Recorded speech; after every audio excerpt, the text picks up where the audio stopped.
bartenders 20%. No drugs, bounty hunters, or Raylos, no Ray Nobodies, no sequel trilogy fans, no black pills, negative people. If you hang out with negative people, as Chaz Palminteri says, they'll only serve to bring you down. And look at my hair. Jeez. I can't get it to stop sticking up. I don't know what to do. Anyway, you guys know the rules. Today we're going to talk a little bit about Alan Ladd Jr. Yesterday we got the sad news that former Fox creative executive passed away at the age of 84. Alan Ladd Jr. was the son of the movie star Alan Ladd, and he got his start in Hollywood working for a brand new management company called CMA. He quickly became an agent there, from the mailroom to being an agent. And his clients included Judy Garland, whom he dubbed as crazy, and Warren Beatty, among many whom he dubbed a pain in the ass. There's a great documentary by his daughter with a lot of people, including, God, excuse me,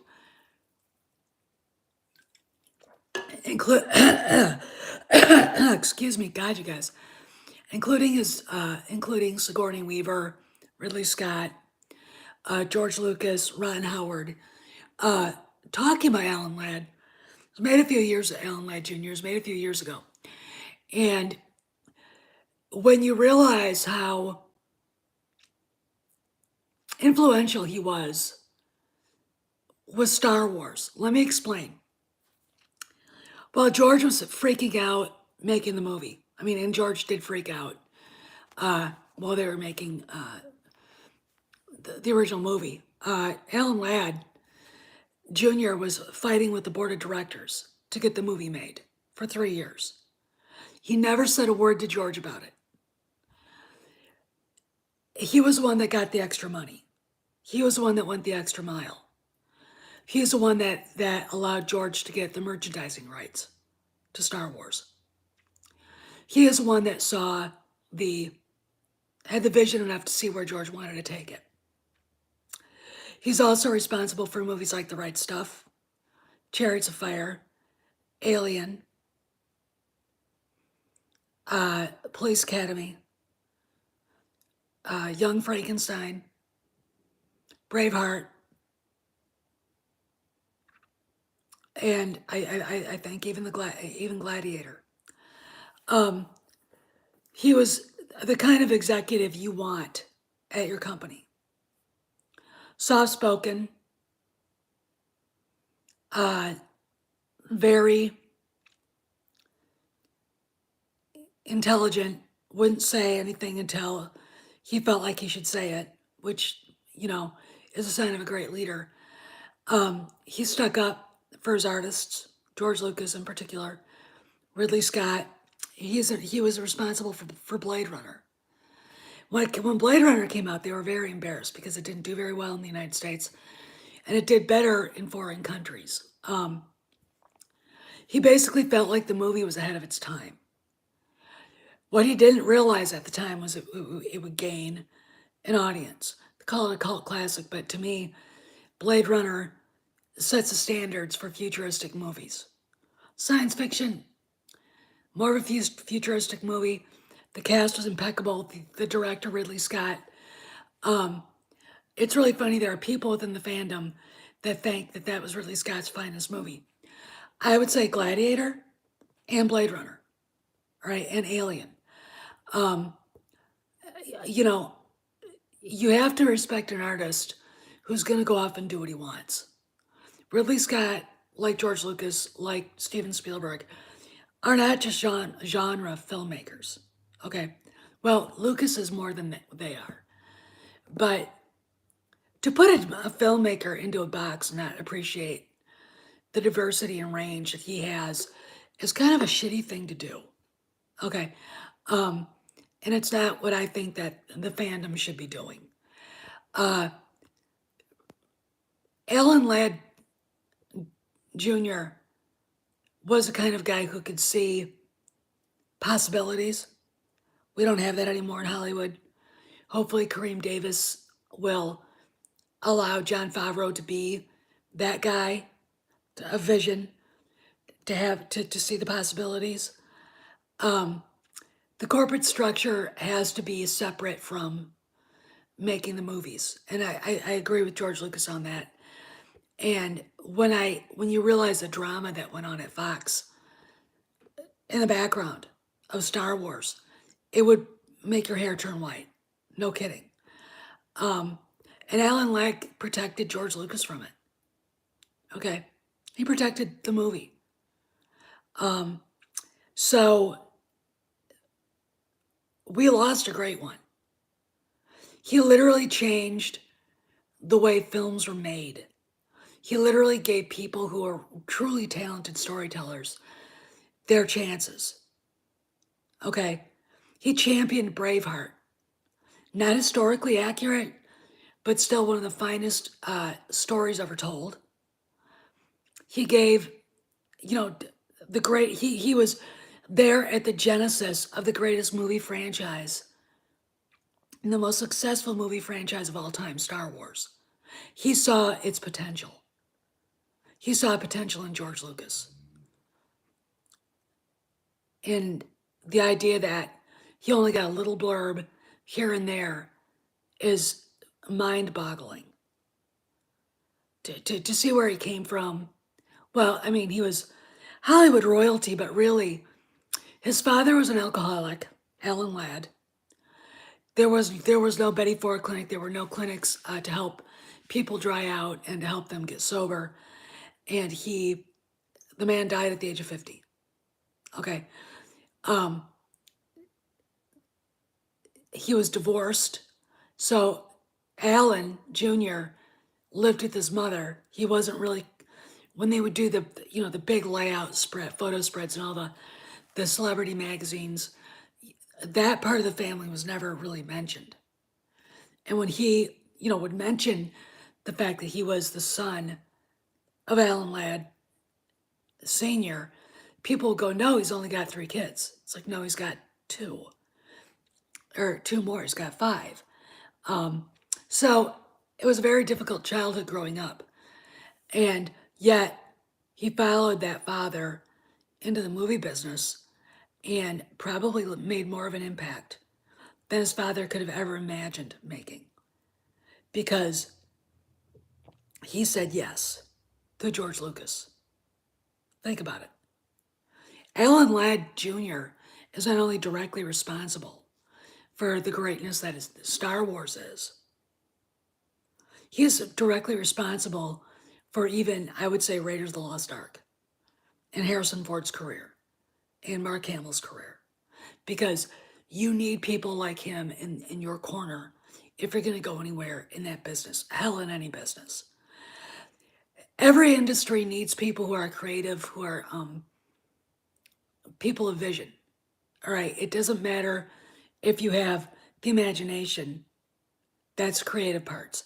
The creative part for a businessman is to see potential, is to see vision, is to have the vision of this could really go somewhere. Why don't we do it?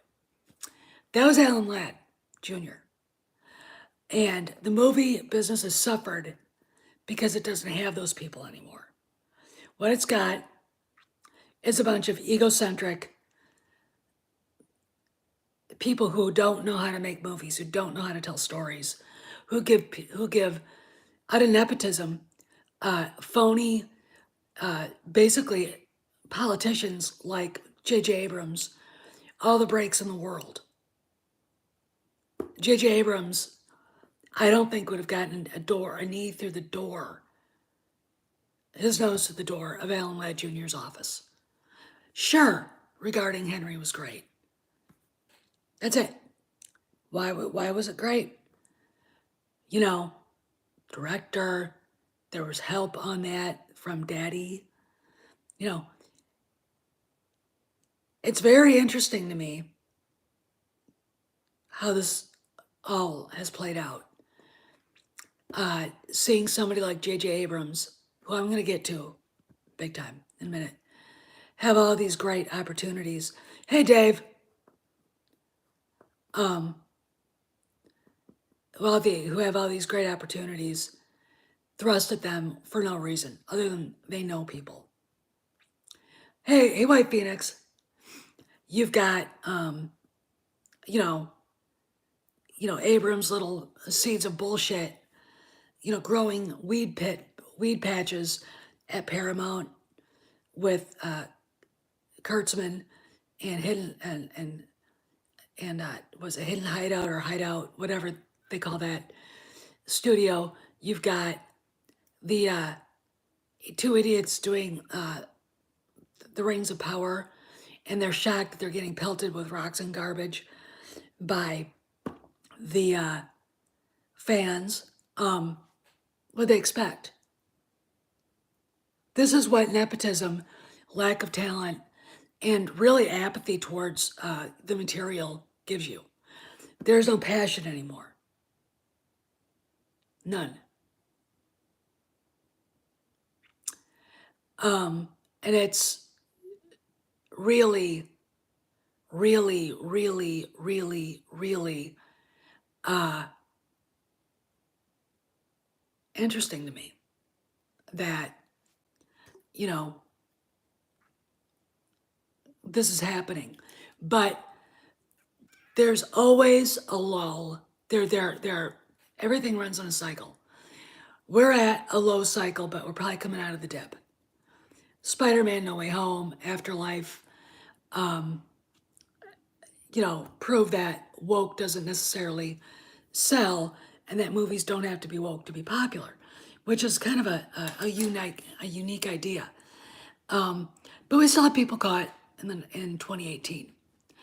And where it's going to take people like Alan Ladd Jr., who walk in his footsteps, to give movies the chance that they need to get back to where they are.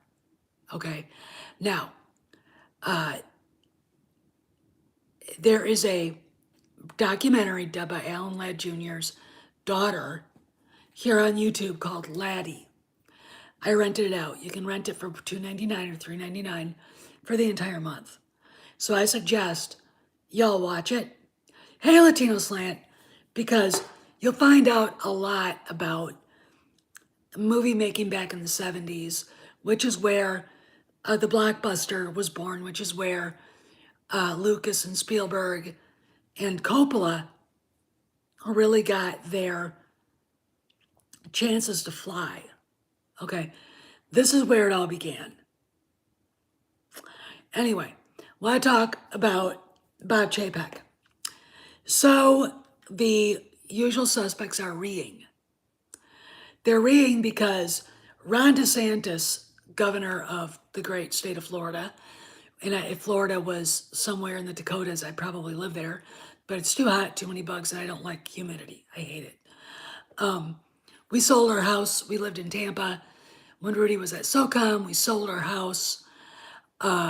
Didn't get what we wanted for it, but we were selling our house in a dip in the market. And it just, we weren't going to spend the money to make it look as good as it needed to. I mean, the remodeling. No, we didn't live there. We lived in Virginia. We were in the process of buying the house we live in now. And Florida is just, the government's great. The weather sucks. I'm being honest. Okay. If you've got lung issues, you don't want to live there. It's too humid. You don't like bugs. No. And I've been to nicer places for the ocean. Hawaii, Saipan, California, and I'm more of a mountains, mountain lake kind of chick. Okay.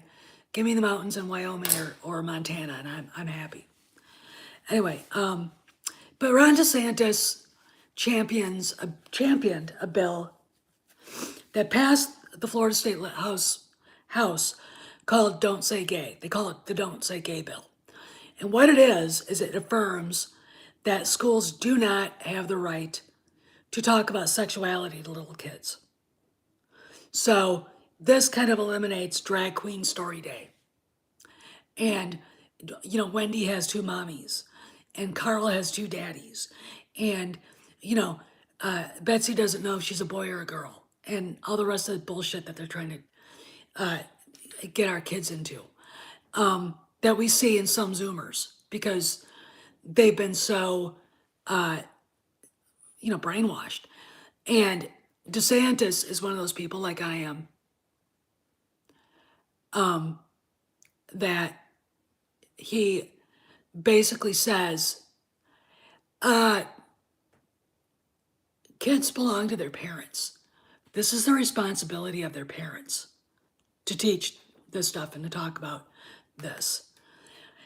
Of course, the teachers are freaking out, or should I say, the bullshitter brainwashers in the education system, who don't really want to teach anyway. There are teachers who would much rather get paid for not doing their job. The pandemic, they were perfectly happy not going to school and working. Think about it.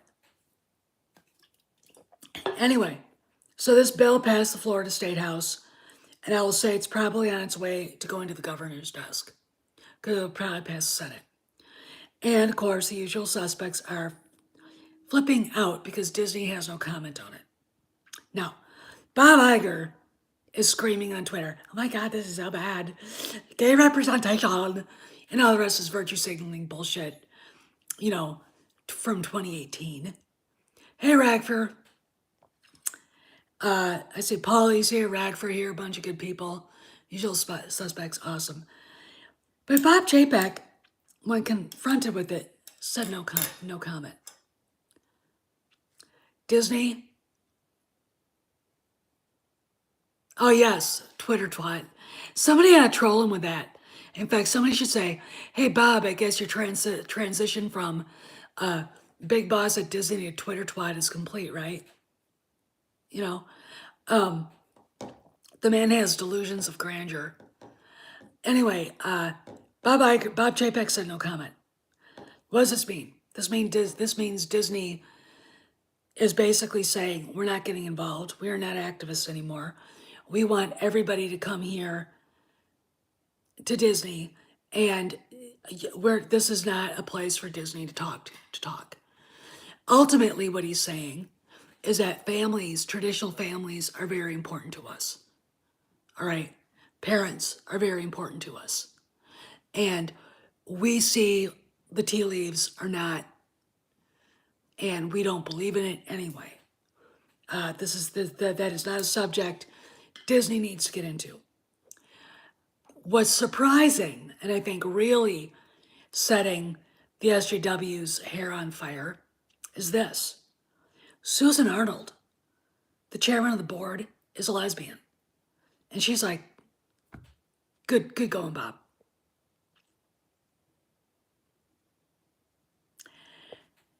I'm going to say something.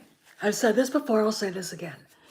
I can't imagine in this world any gay person that I know supporting this activism, because none of them do. None of them do. And I know quite a few prominent ones. In fact, the guy who started Log Cabin Republicans does not support this stuff in being taught in schools, nor does he support activism of that kind, any kind. If you take a libertarian stance like I do, none ya business. Stay out of my business, I'll stay out of yours. Don't shove yourself in my face. All right? Don't tell me how to raise my kids, if I had any. Okay? All right? Don't get little. And here, the thing about it is, and I've had people say this to me, is that the reason why they want to talk about homosexuality in schools is because they want to groom kids. Now, I'm going to tell you something. That might be a little true, but the people who are pissed off the most aren't gays. Just like the people who are mostly pissed off about critical race theory are black. They don't like it. The people who are pissed off most about this are gay. The people who want this stuff to be taught in schools are affluent, white, female, ultra leftists. Kathy Kennedy, Kristen Hidalgo. You could the names are plethora, okay? And that's the problem. The community, it's the white man's burden thing on a personal choice, okay?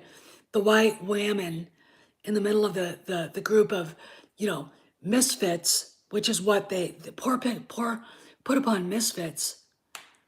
Hey, age boomer, basically saying, oh, I'm here to help you, I'll save you. Okay. Just like, when you're talking about Latino representation or Black representation or even women's representation, they do the same thing. It's the plantation wife's attitude. Okay. Disney doesn't want to have anything to do with it. And that's fine with me. And it should be fine with everybody. Again, to see the company move away from this, it's going to take a while. But the fact that Bob Chapek felt comfortable enough to say no comment is huge. Okay. And look, saying that parents should have the say in this, and it should not be the schools, and it shouldn't even be the cultures, is not homophobic. Okay? It's not. It's the right thing to do. Okay? Catering and pandering to a very small minority in the world is not good business. All right? It's just not. I've had people say we were never, my friends say to me, we've never been mainstream. Why do they want to make us mainstream? I don't want to be mainstream. There you go. Yet here we are. Okay. Same thing with critical race theory. All it does, and the backlash against it is going to be ugly, by the way. I'm warning everybody now. Okay. The backlash against critical race theory, as I see it, will be huge. And the reason is Black people don't want it. And they see white people getting really pissed off about it. You've got, Whoopi Goldberg saying something about my favorite. This was literally mouth dropping stupid. I don't see any black, brown faces in the Ukrainian army or in Ukraine. It's like because they're white.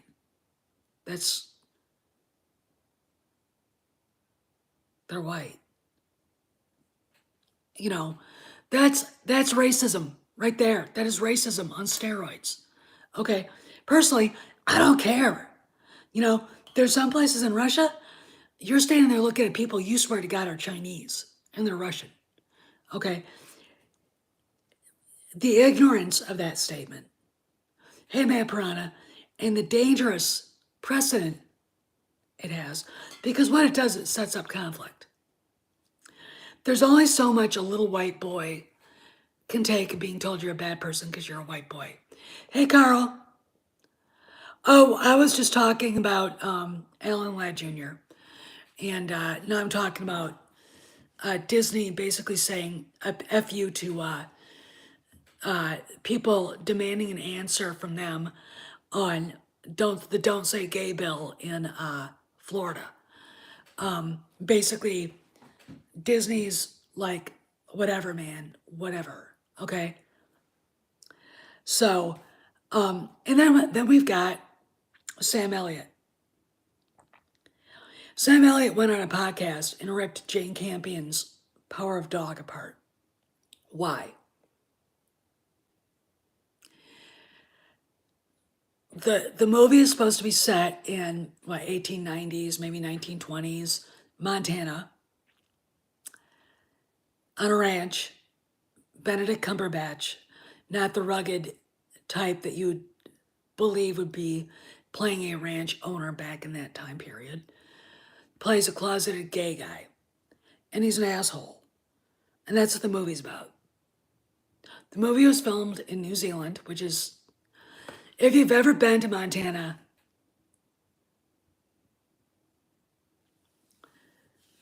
oh, I saw that trailer. The movie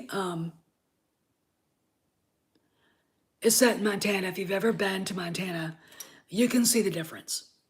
I've been from the eastern part of the state, which is still like the South Dakota Badlands, to the border with Idaho, and way up towards the border of Canada. It is one of the most beautiful places on earth. If I couldn't live in Wyoming, I would. In fact, Wyoming or Montana would make me perfectly happy. So I knew right away just by looking at the trailer that it wasn't Montana. All right, it was New Zealand. All right. I also knew that after Elliot was done speaking, that what Campion was trying to do was she was trying to deconstruct the Western, trying to deconstruct ranch owners whom she's never met, never seen. Here's the deal. To me, this movie sounds just like a badly researched PhD paper. She was the one that wrote and directed the movie called The Piano. Now, let me explain The Piano. The Piano starred Holly Hunter. I remember her name. Sam Neill, whom I like, and Harvey Keitel, whom I like. It's about a woman who doesn't talk. She doesn't talk because she doesn't want to. She's kind of a bitch, if you think about it. She's sent by her father to Australia to be married to Sam Neill, who owns, I think, a sheep station or something like that.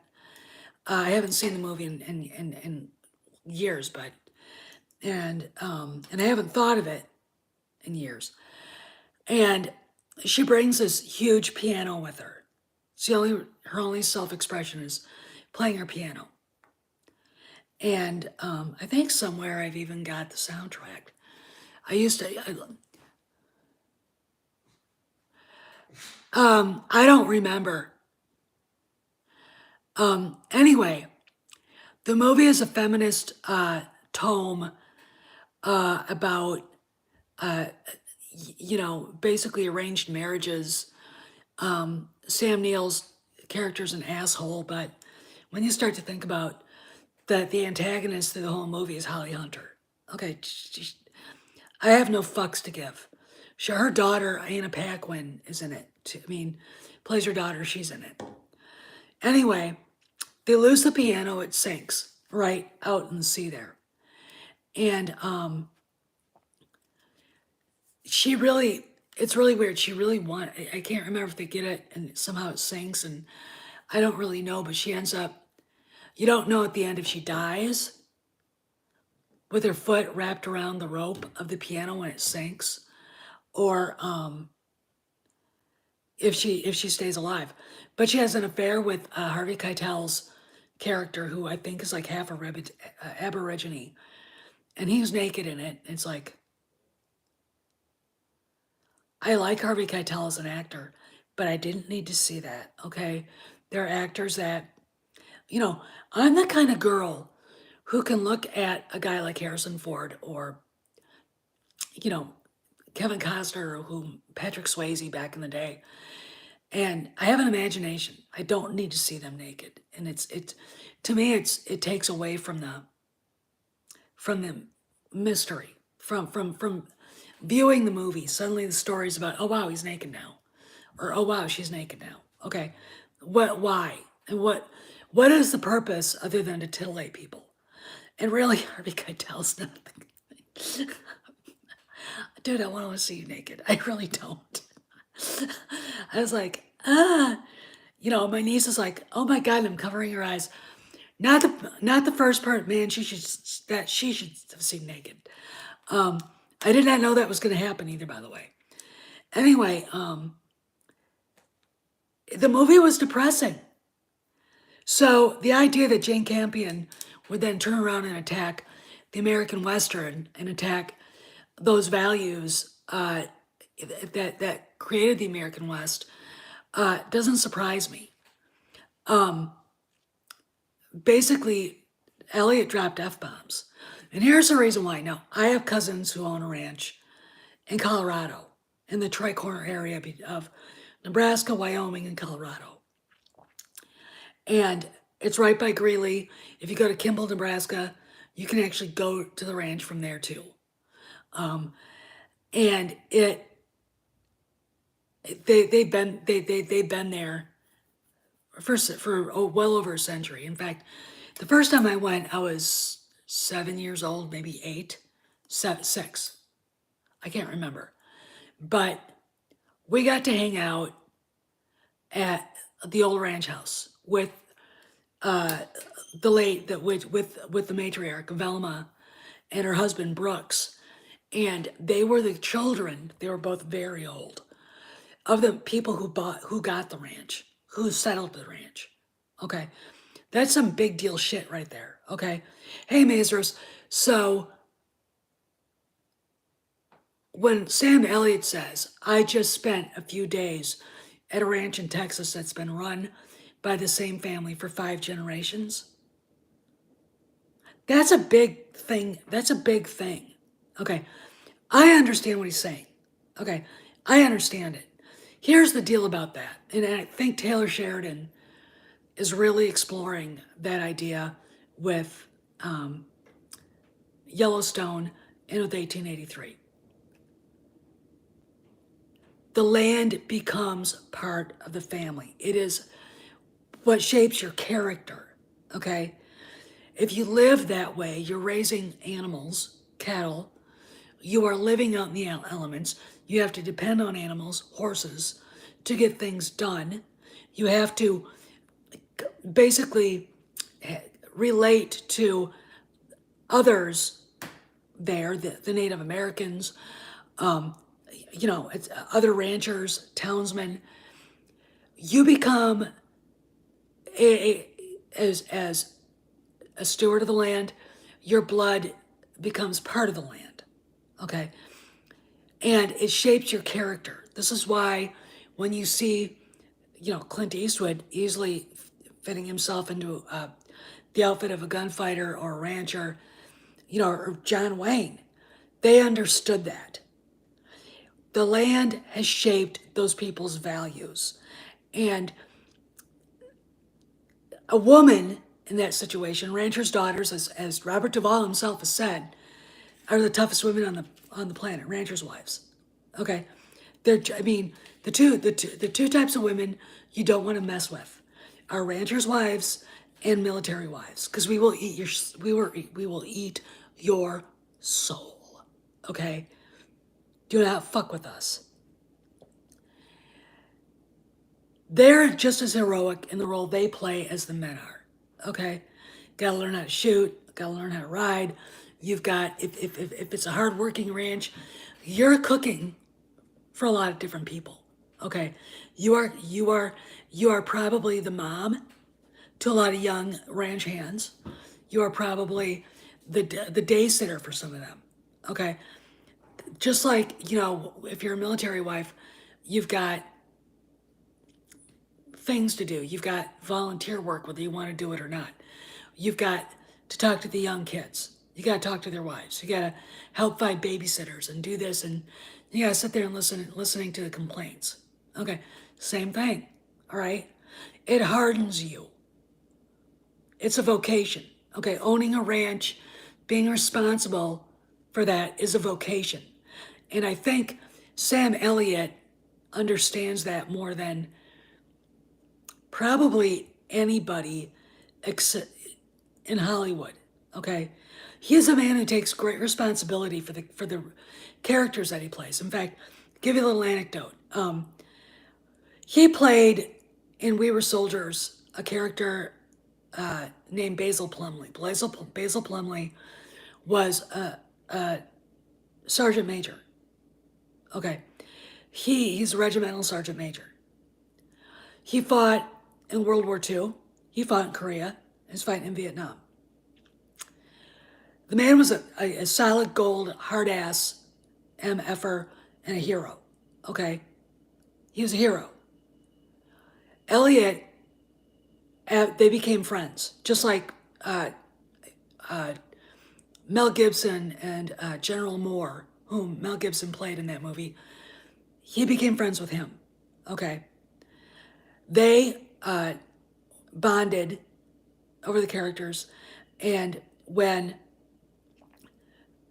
the movie was over, Elliot, they would hang out, and when Basil Plumley passed away, Elliot was there to take care of the widow, his widow. Okay, this is a big deal to him. This insult to not only the Western genre, but the people who run those ranches. Okay, this is a big deal, and he went out off and went after this blatant attack, bringing up homosexuality where it didn't need to be. Making a man who should be a hard ass, but for good reasons, look like a jackass. Okay, and there wasn't. Here's a question: why is it relevant? It's not. I mean, if you're doing a Western, do a Western. But again, Campion had a reason to attack masculinity, like she did in The Piano, and to attack the Western, and to attack American, our mythos. The Western is part of our mythos. Britain has King Arthur, got Shakespeare. We've got Lonesome Dove. We've got the Searchers. We've got Tombstone. All right, we've got the gunfighters, the Native Americans, the war chiefs. We've got the cavalry. Okay, we've got the pioneers. We've got the mountain men. We've got the explorers. Unforgiven. Okay, the man who shot Liberty Valance. Now, on the other side of that, we've also got the other part of the American mythos, the mafia. All right, not something to admire, by the way. All right. The thing about the Western is it celebrates independence. It celebrates man's struggle to survive too. Okay. And like I just got done. In fact, Polly, if you're still here and watching, if you haven't seen it, I talked to Tom Conkle about it. I saw A Man Called Horse the first time in, God, decades. And the Book of Boba Fett basically is that movie. They lifted a lot of stuff from that. And Lawrence of Arabia. So if you haven't seen it, I suggest you stop and spend 2 hours watching that. Now, you might get bored because you're going to have to pay attention. I don't expect the Black Pills to spend 5 minutes watching it because it would destroy their narrative.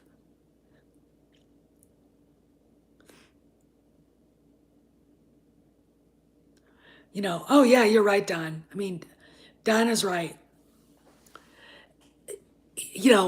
Sam Elliott had every right to say what he said.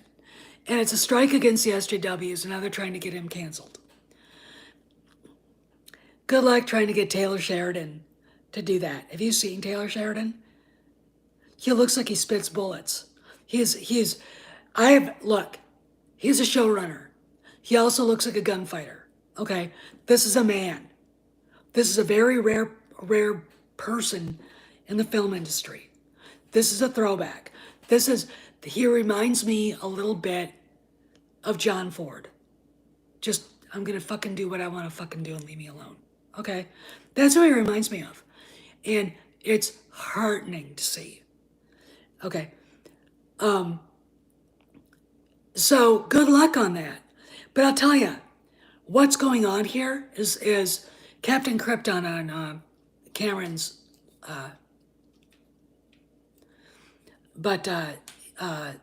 Captain. I was gonna say it, no, I'm not. I'm not. I'm not going to waste my time. I'm not. Um, you know, I gave Jane Campion a pass on The Piano. God, what a trash movie. But no, not on this, because she's just doing the same thing over again. She's a one-note wonder. I hate men. I grew up in Australia, and you know, it's the relationship between Australian men and Australian women is fascinating to me because it's like, wow, you know, holy shit. It just is, and it's one of those things where you just can't quite get your head wrapped around it. But I no, I'm not going to see that movie. But the world is changing. It is not 2018 anymore, and the black pills depend on it to be 2018. It's not.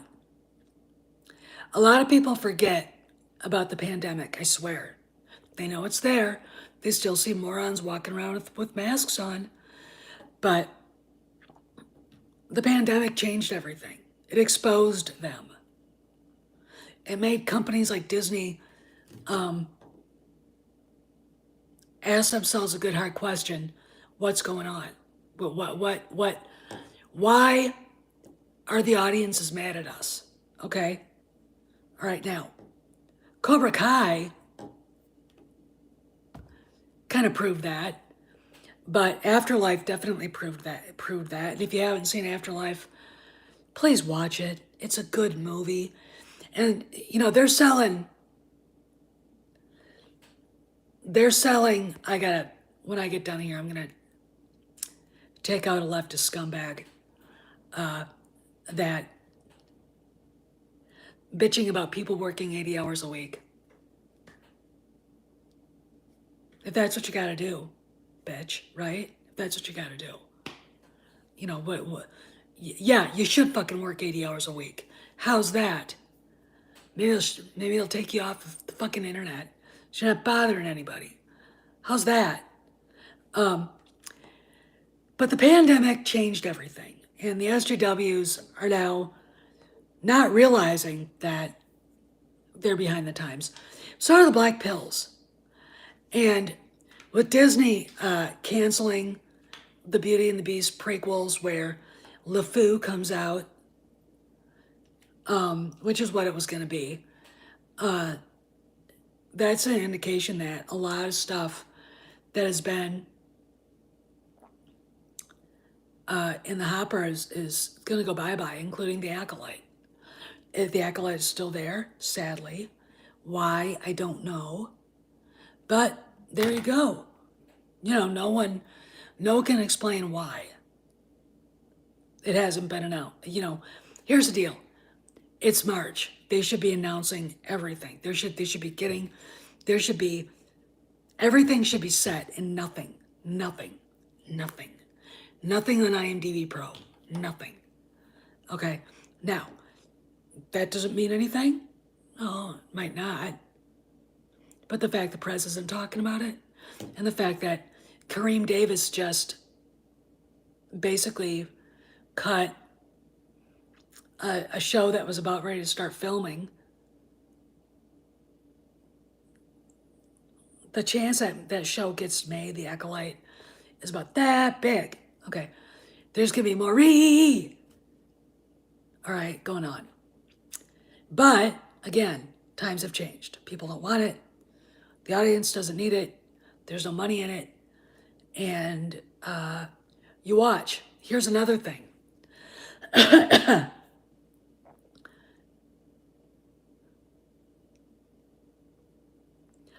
Don, the 80s was a great time. I don't know what you're talking about.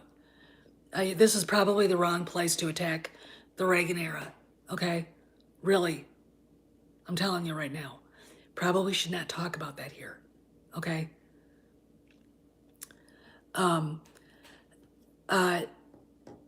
It is going to happen with J.J. Abrams. I think already it looks to me like that the black Superman that the activist whose name I can't remember was doing is dead. I mean, Zaslav hasn't even taken over. Okay, J.J. Abrams goes out, tells investors, "Oh, we're starting to film Star Trek 4." What? Everyone's looking around going, "What?" The actors didn't know. No one knew. Hollywood Reporter comes out and says, "Oh, wait a minute. This isn't happening." He just got pantsed. And I'll tell you something. This proves what a phony, lying sack of crap J.J. Abrams really is. That there's nothing real about the guy. All right? I want you guys to remember that. He doesn't even have a personality. Okay? This is a guy who lives on basically gadgets in storytelling, the mystery box. He can't finish a story. He relies on bullshit gadgets like the mystery box and lied about a movie starting to be filmed. The cast didn't even know. The cast's management didn't even know. Why? Because he wanted funding for it. It's like, JJ, you got a $500 million deal. Why don't you use that money? This is what I'm saying. Okay, this is where I'm like, his time is over. All right, that his DC thing isn't happening. In fact, DC Comics just got evicted from their offices again. I mean, it's a whole new world. Okay, woke doesn't sell. All you gotta do is go to Ollie's and look at the Star Wars stuff. It's all sequel trilogy. All right, and when Bob Chapek said no comment, it was loaded with, "We are not getting involved with politics. We are not an activist company. We want to entertain everybody." Okay? That doesn't make it homophobic for him to say that. That's being a smart businessman. Just like Sam Elliott saying what he said on that podcast wasn't homophobic. A guy, he's an alpha male. They're not homophobic. They don't give a fuck. They don't. But the fact that, and I'm going to say this, ask any gay person you know who's leans to the right, they know that this stuff is a slap in their face too. Because it makes their life, the way their choices look bad. Okay? It does if you think about it. So I'm like, okay. I mean, I understand that. Pandering to somebody like Brokeback Mountain, that wasn't a breakthrough movie. That was, in my opinion, that whole thing, and I didn't see it, but from what I've heard, it was just mocking westerns and in lifestyle. Okay, they using the left uses homosexuality to mock masculinity. Okay, and that is bigotry. All right, just like it uses feminism to mock women, just like it uses black people to exploit racism.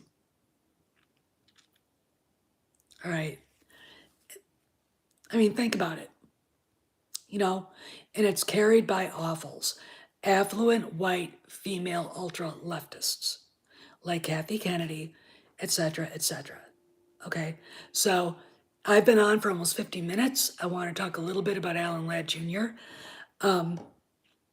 We wouldn't be here saying, talking about Star Wars, talking about Alien, talking about Braveheart, if it wasn't for him,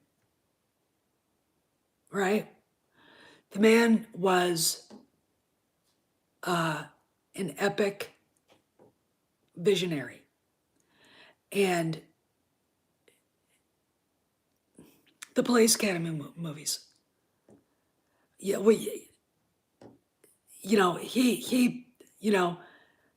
Alan Ladd Jr. redefined film, I think. He gave people who weren't going to get a chance, you know, and that's what we have to. And what's really funny is that he gave women a chance. And the reason why is because he had daughters.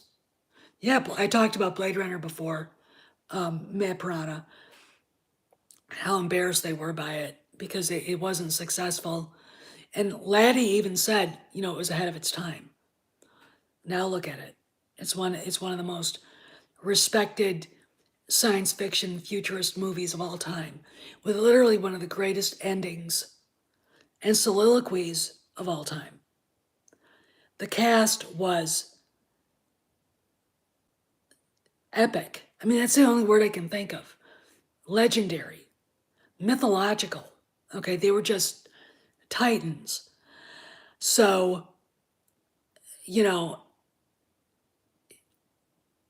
it's sad, but if you're in the film industry, you should take a little bit of time and see where he made the right choices and hope you're making the right ones too. All right. And remember, that documentary, Laddie, is on YouTube. Rent it out or buy it, watch it. You're going to learn a lot about Hollywood. A lot. Good stuff, a lot of stuff that would frustrate a saint. Okay. So anyway, I gotta go. And you know, the Wokistanians are on their downward slope. All right. They're on their downward slope. And that is fantastic. Oh, guess who started following me on LinkedIn? Polly, you're going to love this. Matthew Bellany of Puck. I'll see you guys around the galaxy. Oh.